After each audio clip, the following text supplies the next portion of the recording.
sessions already, you will know my name is Julian, and I'm from Top Liners Club, a licensed boutique agency, travel agency here in Singapore. Okay, so if you want to find out more about us, you can go to toplinersclub.com.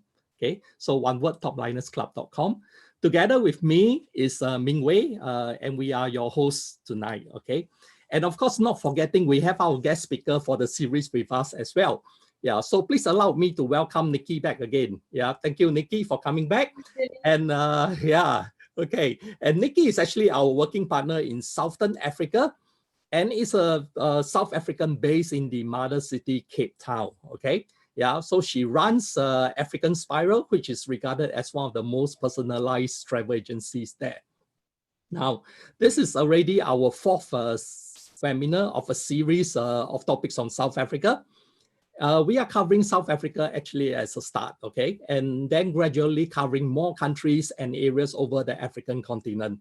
From the 25th of this month, okay, which is coming up in 2 weeks' time, we are actually moving on from South Africa. So where are we moving to? I'll just keep that as a suspense for now, for you guys to find out soon, okay? Yeah, so please stay tuned with us, and thank you so much for your continued support. Yeah. So for each session, we actually try and keep them between half an hour to 1 hour. Yeah, we haven't really been able to do half an hour, Nikki, but let's try. You know, always as we go along, okay. But we have always kept it to 1 hour, okay. So if you have any questions, please key your questions into the chat box, and we will answer this as we go along or at the end of the workshop, okay. So do note that the next session will be on the 17th of August at this same time. So it's like a TV channel that you tune in every Monday at 8:30 Singapore time or 2:30 p.m. South African time, okay? Yeah. So in this session today, we'll be chatting about self-driving in South Africa and what you can see along the way, okay? So do keep a lookout for the invites coming up also for the next sessions. And before I pass the time over to Nikki, I have an announcement to make. Yeah, so I would appreciate that you could lend your ears for this, okay? So in support and doing our part for conservation, we have actually booked a private virtual safari for our esteemed guests, okay, people like you. So with this, we are actually giving the opportunities for 2 of our friends here to join us in this exclusive private virtual safari experience worth $250 US, okay? So you will get to be guided by one of the best safari guides on the planet, and you are actually welcome to ask him any questions then, okay? Yeah, so the only thing you don't ask him is he married or not, okay? Yeah, so other than that, about the wildlife and the animals, you can ask him anything, okay? So the only thing you need to do is to actually attend 5 or more African seminars, okay, or our African webinars by early September. So the count will actually start from the very first session, okay, the very first session that you have attended. So after which you will actually be automatically enrolled into the raffle draw. We will pick the 2 lucky winners, okay, in early September, and you will be notified by email. Yeah, so it's actually our little way to thank you for joining us in our webinars, okay? So with this, let me pass the time over to Nikki for her presentation. Nikki, please. Thank you, Julian. Welcome, Nikki. I shall just quickly, there we go. Okay. Whoopsie, sorry guys, let me just head back here. Right. Welcome everybody. It's good to be back again, chatting about South Africa. I must say, Julian, when I look at all those videos, I feel very blessed to live in this beautiful country. We really are beautiful. It reminds me of just how spectacular all the scenery is around us. Yeah, next time come over to Singapore, I'll show you how beautiful Singapore is too. Yeah, in a different context. Yeah. So today we're going to be discussing self-drive in the Western Cape. And over the last few weeks, we've spoken about various different things. We have spoken a little bit about the Western Cape and what an easy self-drive destination it is. It's safe, the roads are great to travel on, the scenery is spectacular, there's an enormous variety of things on offer, from adventure to culture to wilderness areas.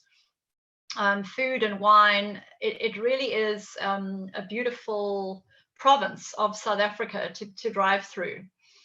And so Cape Town would be your starting point, and I'm very blessed to live in this beautiful city that I call home. This is the city of Cape Town here, and you can see how gorgeous it is, flanked, the whole city bowl here is flanked on all sides by mountains, completely surrounded by mountains on all sides of it here. And then obviously surrounding that is the ocean. So it really is a spectacular setting for a city.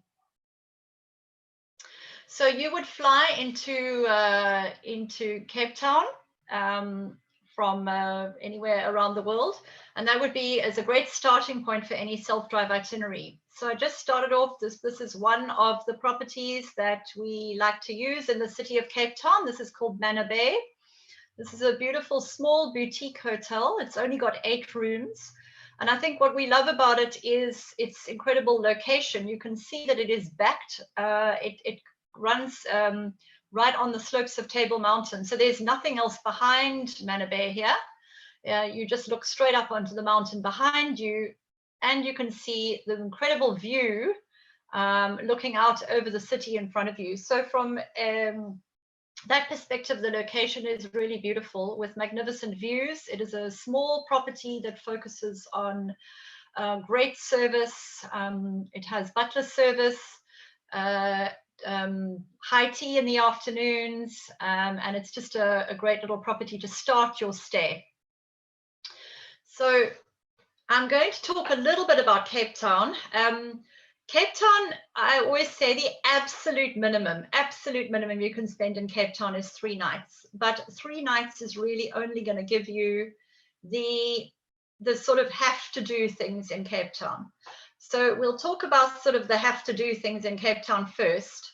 I would really recommend, if you've got extra time to spend, to spend longer in Cape Town. But as you can see here, we have the beautiful Table Mountain. This is the 12 Apostles mountain range. So this is all sort of on the beautiful strip of Camps Bay, which is situated about 10 minutes from the city center. This is one of our little beaches called Clifton.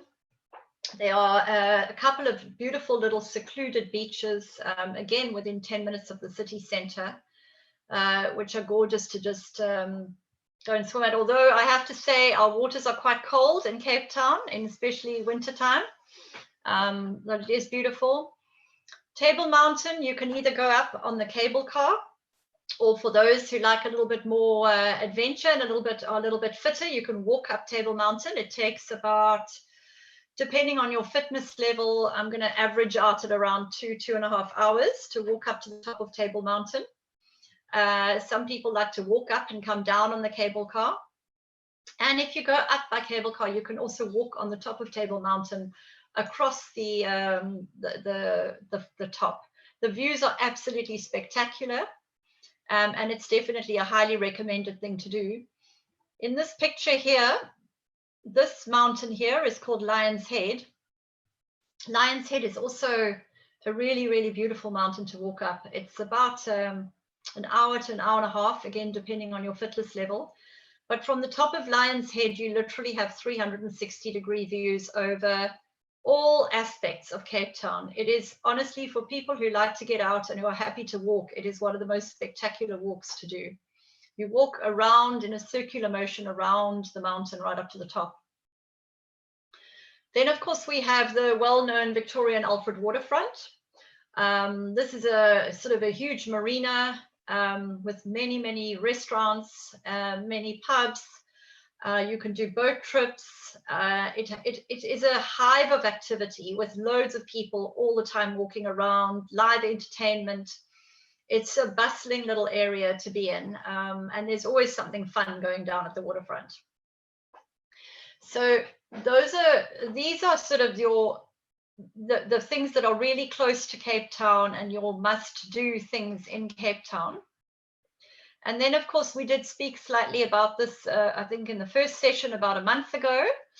But this is the beautiful Cape Peninsula. So the area, the city bowl, is situated in this top right-hand corner of this picture that I'm showing you in the top left. And this area is the beautiful Cape Peninsula, which juts down. And to drive from the one side all the way along the one side of the peninsula and then all the way back on the other side is really an absolute must-do thing in Cape Town. It is definitely a full day trip. You wouldn't want to do it in a rush at all. There's so many beautiful spots to stop at along route. The little town of Hout Bay is a gorgeous little fishing harbor. You can go out on a boat to Seal Island. You can go to Mariner's Wharf and watch the seals. And it's a beautiful little beach there as well, just to walk up and down. And then we've got the gorgeous Chapman's Peak Drive. Julian, you were showing me that picture behind you. Oh yeah, can everyone see that picture? That's Chapman's Peak, yeah. So that's actually me, yeah, with the dog. That's taken from Chapman's Peak Drive, which is really a spectacular cliff drive between Hermanus and Noordhoek, and with the most amazing views back over Hout Bay. And it really is one of the most spectacular drives to do. From there, you continue on to Cape Point, which is here, which is the actual point. There's a little funicular which you can take up to the top, or you can walk. And there's some beautiful walks through this reserve. You can go mountain biking, you can take picnics. It's a gorgeous place just to spend a bit of time. And again, the views are just incredible. From there, we go back through Simonstown, which is our naval harbor, and also most well known for the very large penguin colony that we have there. It's a land-based penguin colony, and you can really see the penguins from up front. One of my favorite things to do on a beautiful day is actually to go down to Boulders, and if you move sort of away, a little bit further away from the boardwalk, there's some beautiful little beaches, and you can really go and swim with the penguins, which is just such a lovely thing to do. Then coming back, we've got the lovely town of Kalk Bay, which is another one of my favorite little spots, and very much a place where the locals like to go. It's a gorgeous little harbor town, and with beautiful coffee shops, restaurants, little boutique shops. It's a lovely place just to walk. There's a beautiful coastal walk which you can do between Kalk Bay and Muizenberg, which just offers great sea views with the mountains straight up behind you on the back. And of course, Muizenberg is really well known for its surfing.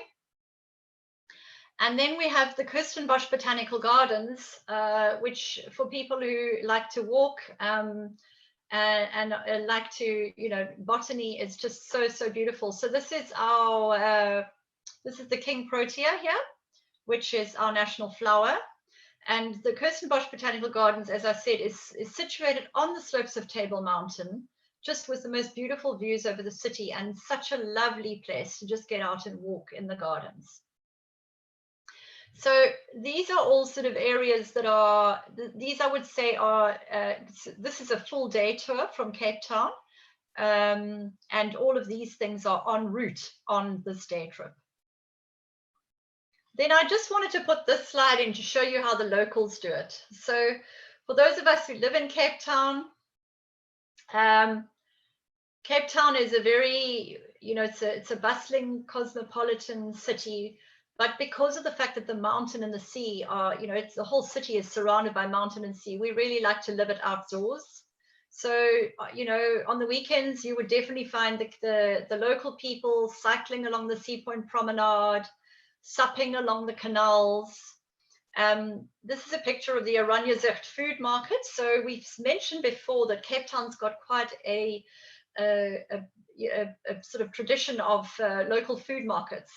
And it is such a wonderful thing to do on the weekends, is to go and find a local food market and just go and pick up some your organic produce for the week, your cured meats, anything really. It's just a great place to be. It's where you're going to be out in the sun, find the locals, go and pop in for some breakfast or some lunch. It's just a wonderful place to meet up with friends and just relax. And then this bottom picture here, this is about 15 minutes from where I live. This is the beautiful Newlands Forest, which again is completely off the tourist map generally. But such a beautiful place to go and walk, just one of the forests on the slopes of our mountains, and a nice little hidden gem in Cape Town. Right, so just showing you where we're going to go from here. So this is Cape Town. I thought maybe, in fact, maybe we should just see if anyone's got any questions on Cape Town before I move on to the Winelands region. Has anyone got any questions? Any questions, anyone that you would like to ask? On the area around Cape Town or Cape Town area? Yeah. So basically from Singapore, if you are based in Singapore, to get on to Cape Town, you can take Singapore Airlines, and there's actually a stopover in Johannesburg, okay? So you fly into Joburg for 10.5 hours, okay? And then the plane will actually stop in Joburg or Johannesburg for 1 hour, and then you'll proceed another 2.5 hours to Cape Town, okay? So the journey is actually quite comfortable if you're on Singapore Airlines. And the fact that Singapore Airlines are never on time, you know. Do you know, Nikki? Singapore Airlines are never on time. Yeah. So the thing is they are always early. Yeah, because they speed along there. Yeah, so they are never on time. So for you guys who's actually interested to get to Cape Town, there's actually 13 to 13.5 hours to get there. Okay, but you will be duly rewarded with a lot of goodies over in Cape Town. So I think I have some questions for you if we don't see the questions coming in from our audience today. So and then we have one that come in right now from Daniel. Thank you, Daniel. So Daniel are asking any good season to go for whale watching. Okay, so I'm going to come to the whale watching shortly, and Daniel, if you don't mind, I'm moving on to Hermanus shortly, and we'll chat about whale watching then, and I'll answer your question when we get down to Hermanus, if that's okay, but I will come back to your question.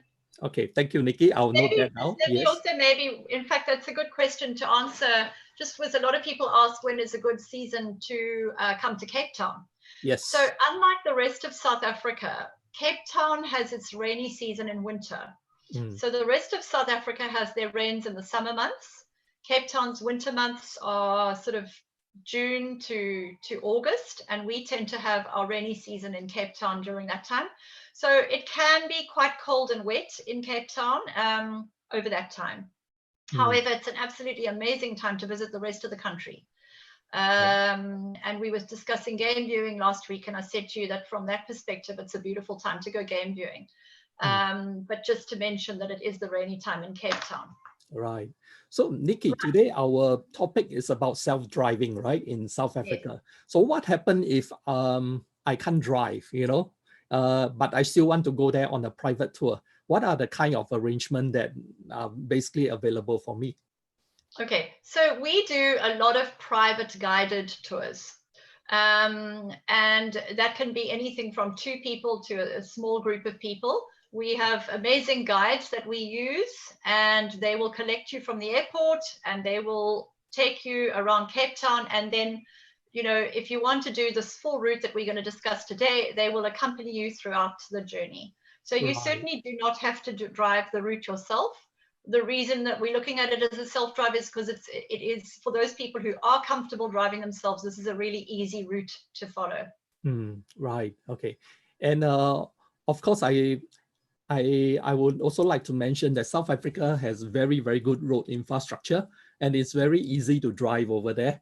The only thing is that sometimes you'll forget, you know, and then you'll be driving a little bit too fast. Yeah. So it's good to note the speed limit, because you never know where the hidden cameras are, you know, and you have to be careful of that. Yeah. So the other thing that I would like to point out from my driving experience in South Africa, I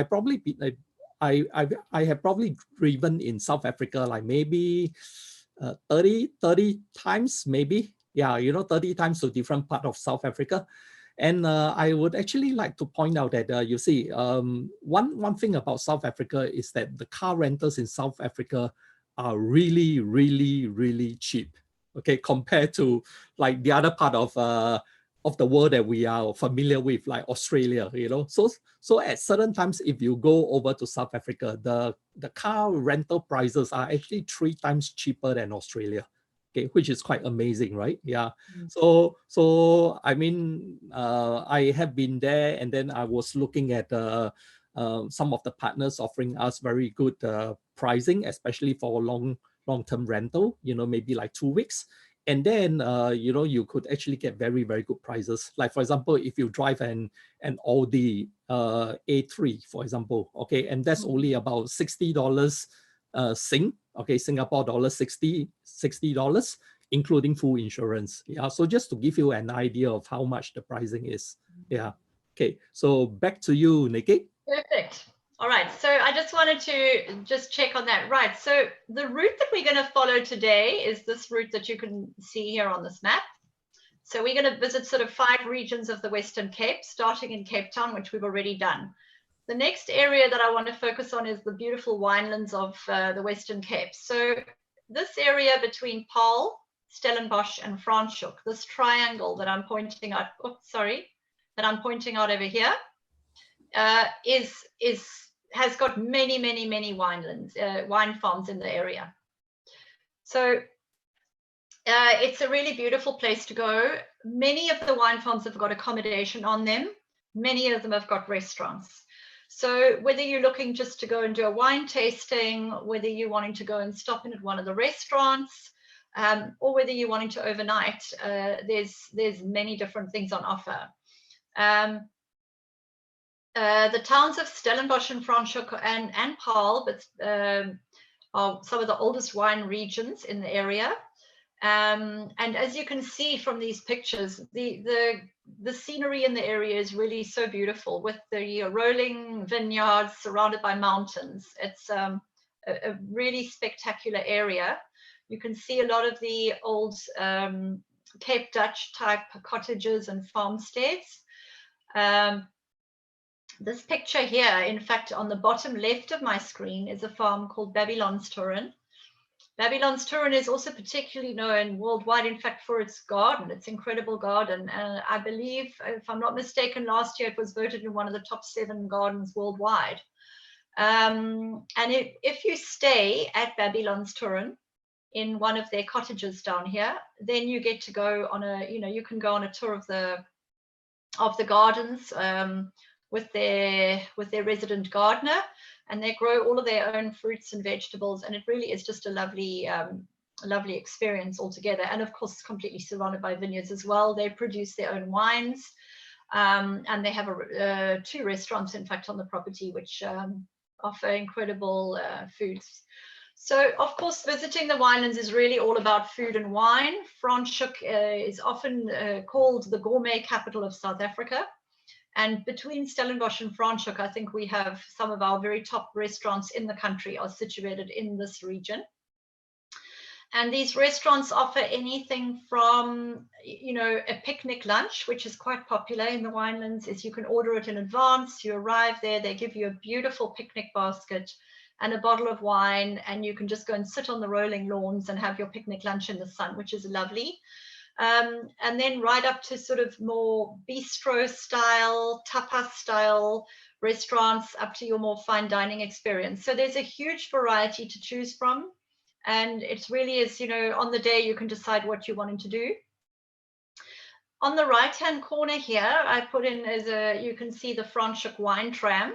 This is situated in Franschhoek, and it's again a great way to just go and discover the winelands. Obviously, people don't like to be drinking and driving. So, it's not ideal to be driving your own car through the winelands, but there are so many options if you're on a self-drive. So the Franschhoek wine tram stops at, it's got, I think 6 different routes now. It stops at a variety of wine farms. I wouldn't recommend doing more than sort of 5 in a day maximum. But if you look at each route, you can go and do different wine tastings. Some of them do chocolate and wine pairing. Other farms are doing olive and wine tastings, and some are doing, cold meats and wines.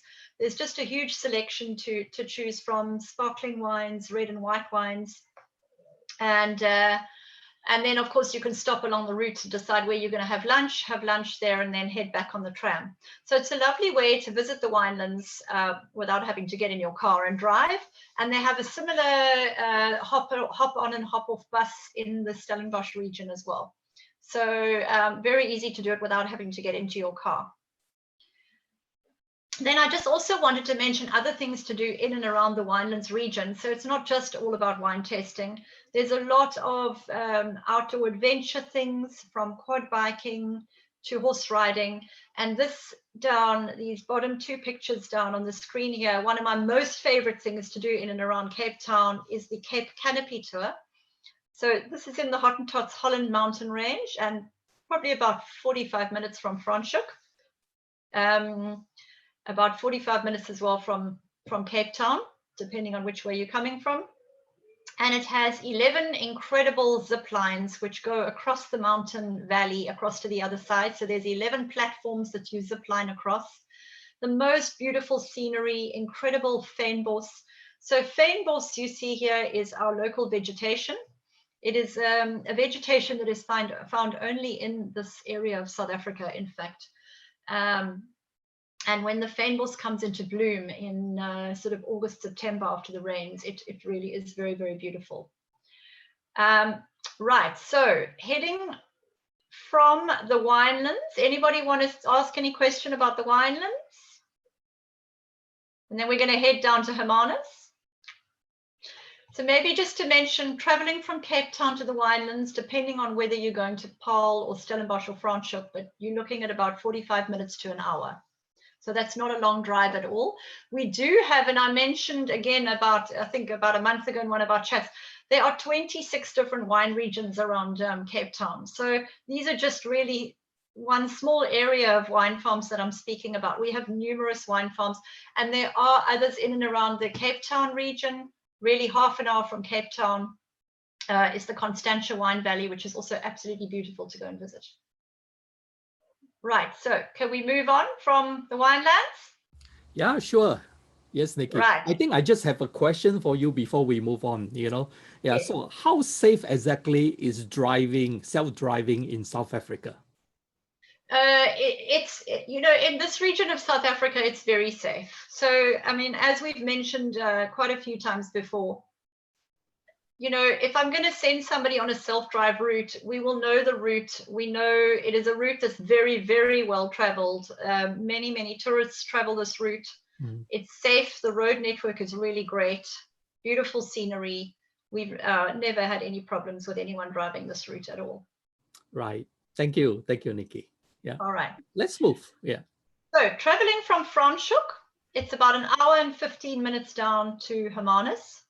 So Hermanus is probably best known worldwide as one of the best land-based whale viewing sites in the world. So earlier on, one of the questions asked was, when is the best time of year to go whale watching?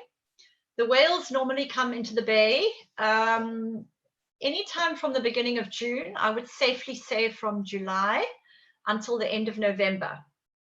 And that is really the best time to come. It's, as you can see from this picture, and in fact, let's start off with here. This whole bay here in the bottom left-hand corner is called Walker Bay. And the town of Hermanus is situated on Walker Bay. There are 11 kilometers of cliff paths situated all the way along here. And walking along these cliffs at any time during those months, you've got a fairly good chance of spotting whales. You can see in this picture above here the close proximity that the whales come in. So the whales come into the bay to calve as well as to mate every single year. And we have hundreds and hundreds and hundreds of whales in the bay. It really is quite spectacular. You can, of course, this is land-based whale watching, but you can go out in the boats as well. There are a couple of boat charters that go out. Most of them are allowed to get within, some of them are allowed to get within 50 meters of the whales. If the whales, however, come closer to the boat, that is fine. If they choose to come closer to the boat, which they do many times, then you're fine, but you can't approach the whale closer than 50 meters. So it really is an exceptional place to come whale watching. One of the other things that this area is very well known for is its shark cage diving. And again, there are a couple of people that take boats out. So in the same bay here, Walker Bay, is an island called Dyer Island, and it's a natural shark predation site. So they call this area Shark Alley, and you naturally will find many sharks in the area. So you can go out, and the shark cage diving, you climb down into a cage on the side of the boat, which looks like this. It is completely safe. You climb down into the cage, and then you can watch the sharks. You just push yourself under the water, in fact. So no, not necessary to have, to be able to do any sort of deep sea diving or anything, or have diving qualifications whatsoever. You just push yourself under the water, you hold onto a railing and push yourself down, and you can see how close the sharks do come. So that is really for those who are looking for a bit of adrenaline. It's a really wonderful experience. Of course, for those who are looking for something a little bit less frightening, potentially, you can go kayaking in the bay.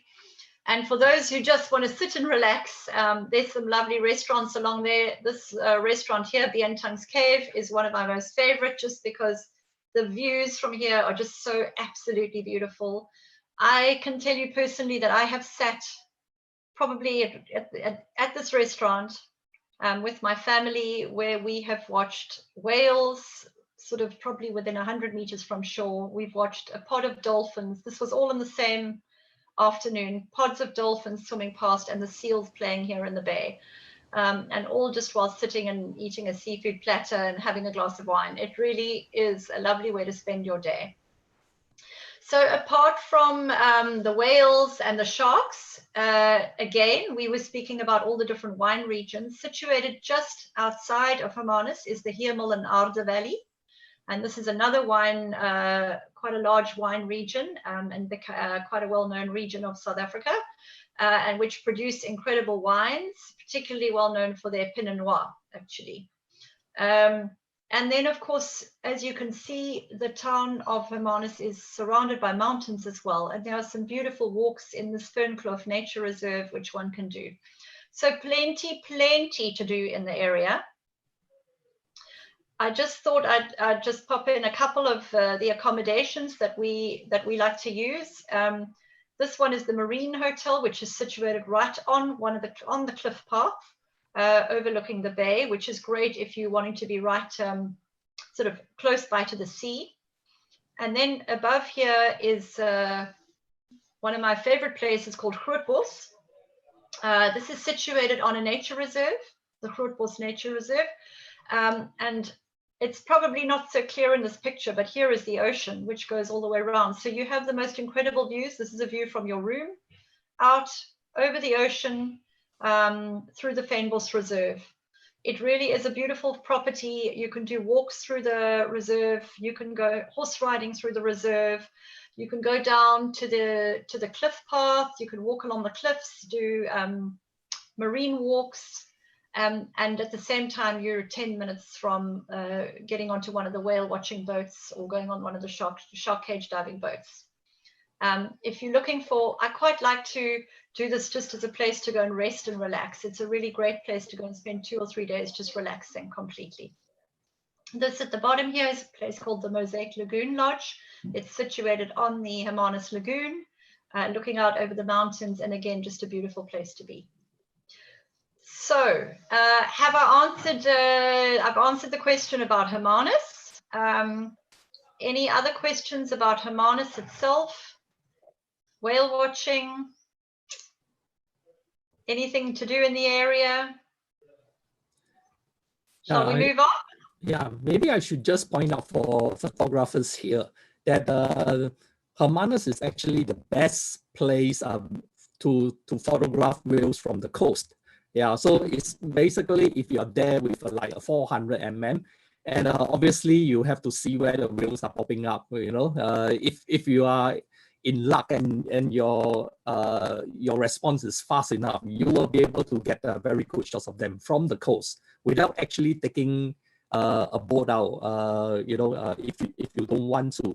But then if you were to take a boat out on a good day, okay, then I think you can have fabulous shots of the whales up close too. Yeah, so that's a wonderful way to photograph whales if you like to. And that restaurant, I vividly remember that JP, one of our participants today, and we were like drowning ourselves with hot chocolate over at the cafe. You know, yeah.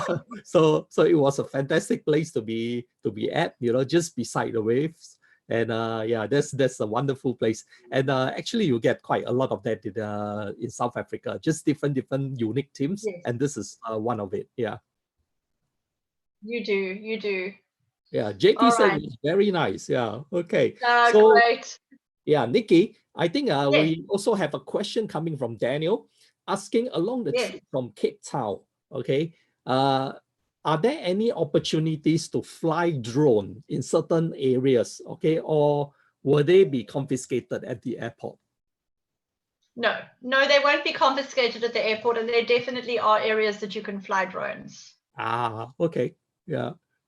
So you are keeping that a secret until they travel with us, right? Then we bring them. No, just joking. Yeah. All right. In the game reserves, they don't like having obviously drones, but there are areas that you can fly drones, definitely. Right. So again, to retrack, this is an hour from Cape Town to Franschhoek area, an hour and 15 minutes down to Hermanus. Okay. Now we're going to go from Hermanus up to the Swellendam region. All right. This is about an hour and 45 minutes drive through to Swellendam. Swellendam is a small little town that is often forgotten actually on the route. And when I say forgotten, probably mostly because people don't have too much time, so they tend to sort of skip by Swellendam. But Swellendam is a beautiful little town and a great gateway to the Breda River Valley, which is another wine farm region, as well as the Bontebok National Park, the Marloth National Park, and the De Hoop Nature Reserve. So there's lots to do on the doorstep of the little town of Swellendam, which is a small little town on the N2. This little property here is one of my favorites in Swellendam. It's called Skoneoord. I think, what I think is special about it is it's a family-run business, and that sort of comes through right through from their incredible food to their caring service and just their interest in what you're doing and making sure that you're well looked after.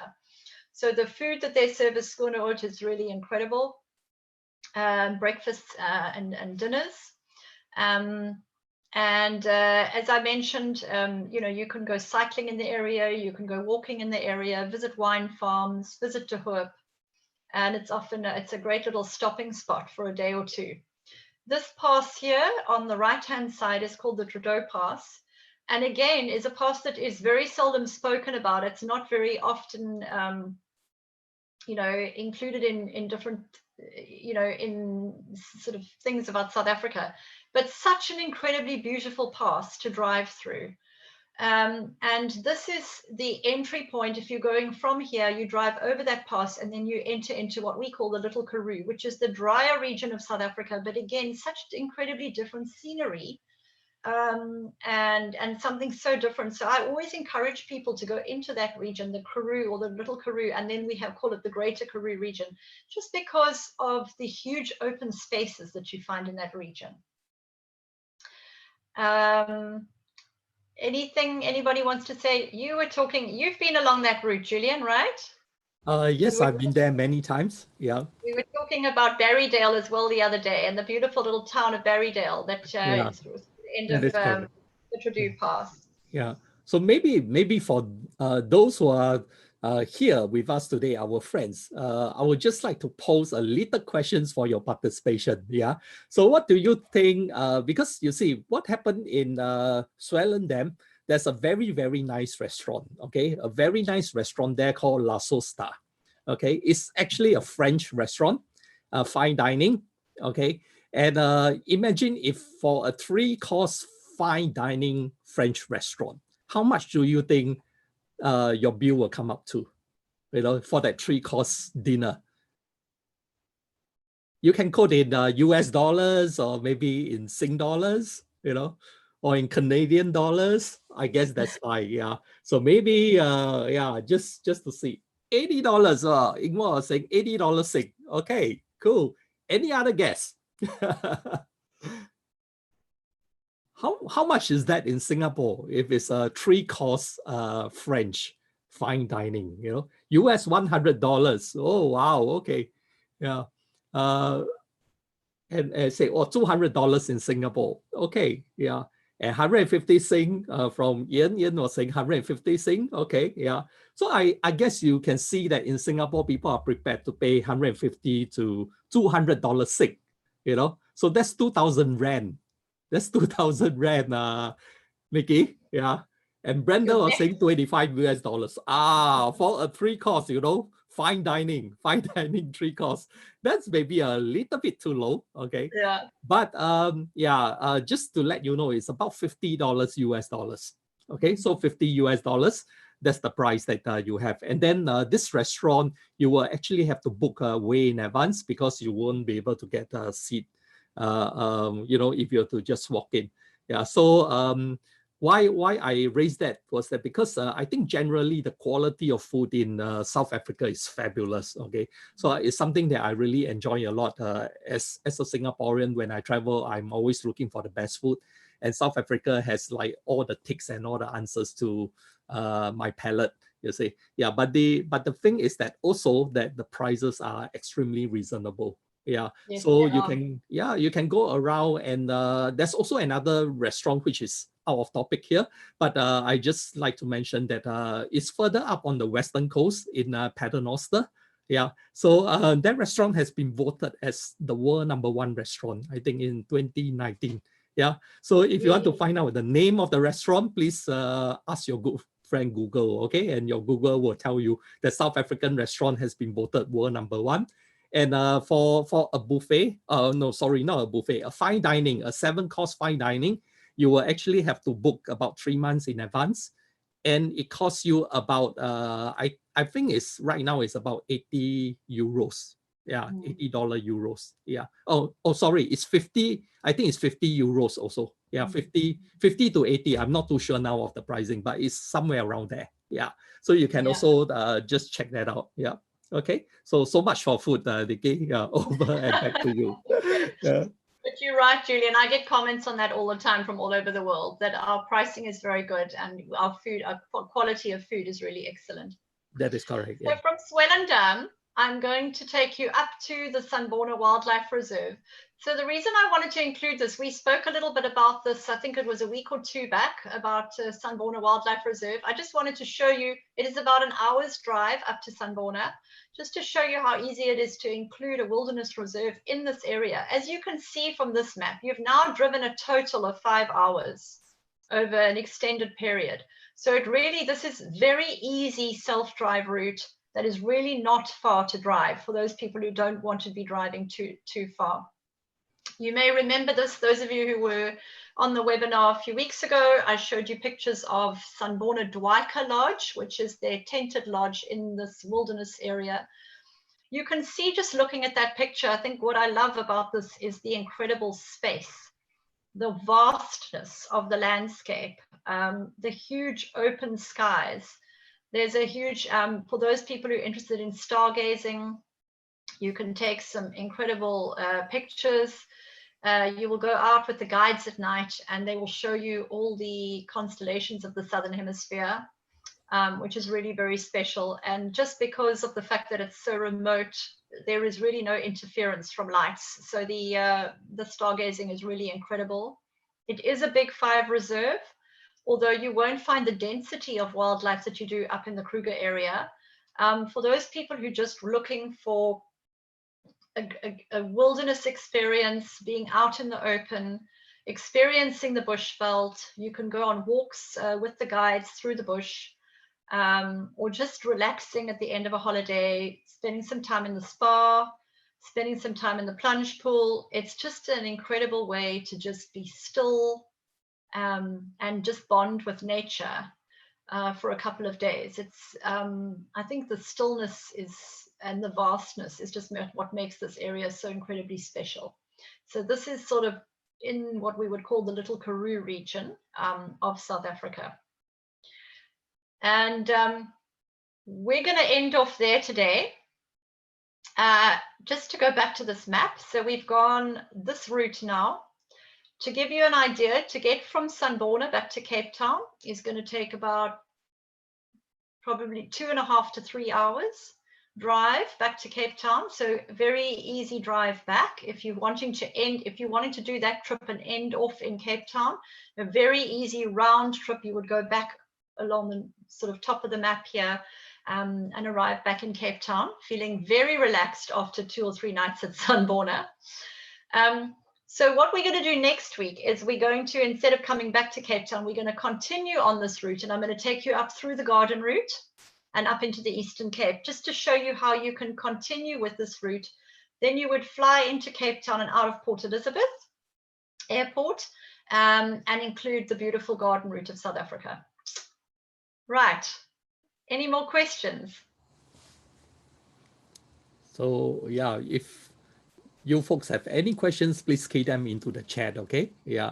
So meanwhile, while we are waiting for our friends to come up with the questions, I think, Nikki, the thing here is that, okay, we can see that this whole route take about 5 hours if we were to drive through non-stop, right? Yeah. So how many days would you recommend for this program on a self? So, look, I would say, and again, I know this is always difficult depending on time. As I said to you, a minimum of 3 nights in Cape Town. Mm-hmm. Ideally, if you've got 2 nights in the wine region, especially if you are interested in culinary sort of tours and food and wine, I would say 2 nights in this area. Then again, ideally 2 nights in Hermanus, so that you've got 1 full day to go and do activities that you're looking to do. You could drive through and do 1 night or 2 nights in Swellendam region. And then 2 to 3 nights in Sanborna. So I would say comfortably 12 days. Okay. If you wanted to do it without rushing it, I would say comfortably 12 days. Right. Okay. I see. You know,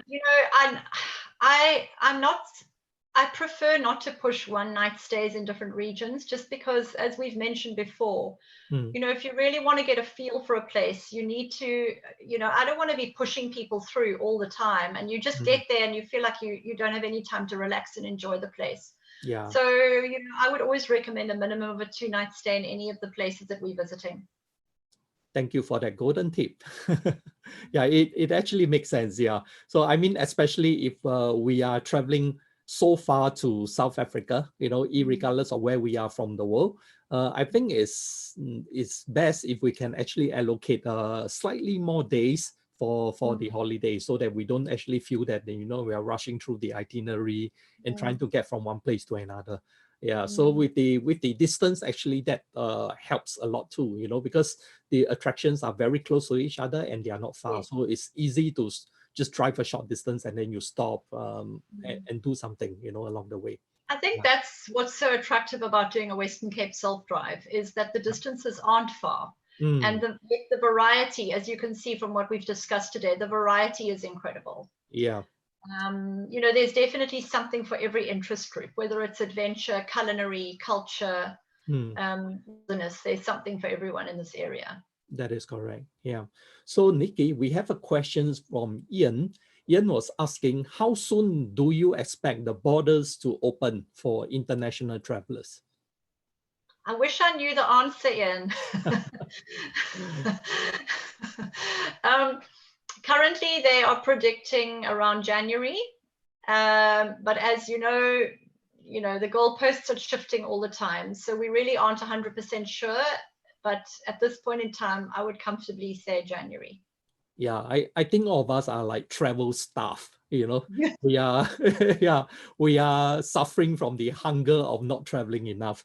Yeah, so so we hope that will open up really soon. Yeah, so let us all pray for that to happen. Yeah, okay. Oh, no. So yes, yeah. And Daniel was asking, where is the best place, okay, to view wonderful colors of autumn in the routes that you have just described? There's quite a few places. So just, you know, like I said, locally in Kirstenbosch Botanical Gardens is just incredible if you don't have a lot of time. To just go walking through there in August, September is really beautiful. If it's something that you are really interested in, if you travel further up the west coast of South Africa, so from this map, if you're heading up in a northerly up this way here, there are some really beautiful nature reserves that specialize in the flower season. And it's all the natural fynbos of South Africa. What is so incredible is that before the rains come, it really can look quite sparse. And then suddenly the rains arrive, and this entire landscape just bursts into color of, you know, purple and orange and yellow and pink, and it's just this incredible vibrant color carpet. It's like a carpet of color. That happens. And I think the best place for that area, you can see it in many different areas. And in fact, you know, Sanbona and Swellendam, in fact, are also beautiful. De Hoop Nature Reserve, Marlith, many different areas. We've got lots of nature reserves around this area. You can see the flowers in. Right. And then you were saying that the best time is August and September for the flowers? For the flowers, August, September, yes. Okay, yeah. Cool. So let me see. Oh, and thank you, Curry. Curry has also put in her comments to say that Paul is actually also good for autumn beauty. You know, yeah, yes, and also very good food in the area and good wine. Yes, very much so. Okay, and then we have Ingwa. Ingwa was actually saying that or asking Google Maps and GPS signal, do they work well in this route? Yes, they will. Not a problem. So we do have a lot of people who use Google Maps.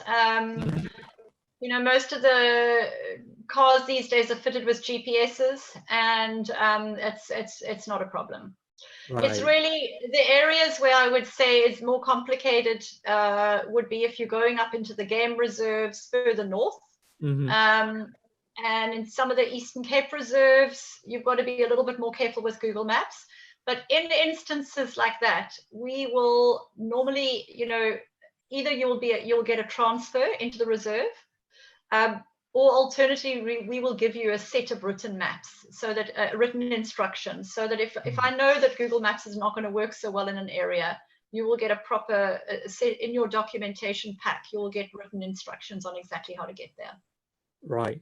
Or what I do is that I actually download a copy to offline, yeah, and then I use it from there. You know, yeah. So that's what you can do also with Google Maps. Yeah. Okay, let's see if we have more questions. We don't have any more questions for now. Yeah.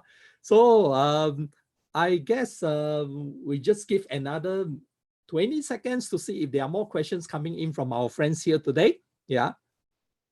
If not, we are pretty done with this session, Nikki. Perfect. So next week we'll talk about the garden route, Julian. Oh yes, yeah. So we are going to continue that part for the garden route. And then we are moving on from South Africa on the 25th. Yeah, so 25th of this month, we are moving away from South Africa to another few exciting destination. Yeah, so do keep a lookout for that, okay? Yeah, and it'll definitely be some place, or rather the places we are going to mention will be the place that I think it should be in your bucket list. Yeah, that you should go. Okay. Yeah. So I think with that, Nikki, we don't have any more questions. And I'd like to thank everyone for your time today. Thanks for joining us every Monday, especially our very loyal supporters. Thank you for that. And we will see you again next Monday. Okay. Yeah. Please come in for the second part where we are going to talk about the garden route. Okay. And with that, I also like to wish you a wonderful week ahead, Nikki, for you. Yeah. And thank you. Yeah, hope that we will all get to travel very soon. Yeah, and I hope so too. Yeah, and South Africa will be the first place that I'm going to be at after this. Okay, yeah, thank you, Andrew. Yeah, and thank you everyone for attending today. Yeah, and we'll see you again next week. Okay, yeah, thank you. Bye-bye. Bye, everybody. Bye-bye. Okay, thank you.